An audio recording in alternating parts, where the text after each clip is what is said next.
தனியார் மற்றும் அரசு மருத்துவ சேவைகளை பயன்படுத்துவோர் தொடர்பான தரவுகளை தேசிய புள்ளியியல் ஆய்வகம் மாநில வாரியாக வெளியிட்டுள்ளது.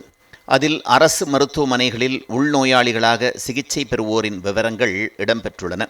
அதை ஒப்பீடு செய்யும் போது கேரளத்தில் 30% பேரும், கர்நாடகத்தில் 29.8% பேரும் உள்ளனர்.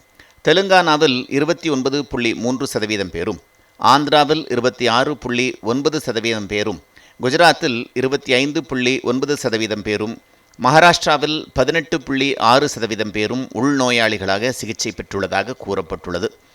அதே நேரம் தமிழ்நாட்டில்தான் 43% அரசு மருத்துவமனைகளில் சிகிச்சை பெறுவோர் விகிதம் அதிகமாக இருப்பதாக தேசிய புள்ளியியல் ஆய்வகம் தெரிவித்துள்ளது.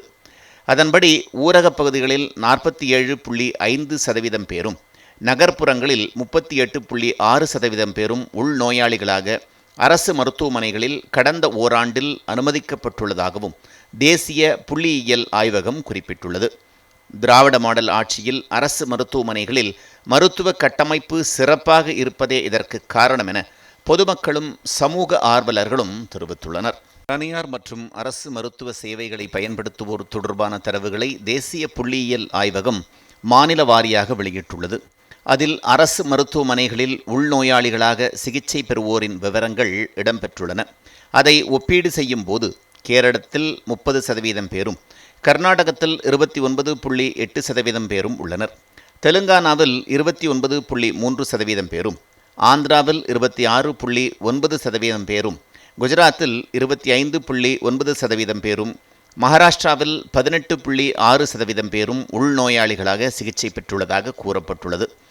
அதே நேரம் தமிழ்நாட்டில்தான் 43% அரசு மருத்துவமனைகளில் சிகிச்சை பெறுவோர் விகிதம் அதிகமாக இருப்பதாக தேசிய புள்ளியியல் ஆய்வகம் தெரிவித்துள்ளது.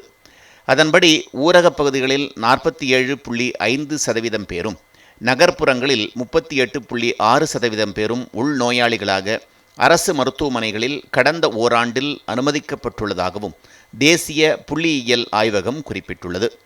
திராவிட மாடல் ஆட்சியில் அரசு மருத்துவமனைகளில் மருத்துவ கட்டமைப்பு சிறப்பாக இருப்பதே இதற்கு காரணம் என பொதுமக்களும் சமூக ஆர்வலர்களும் தெரிவித்துள்ளனர்.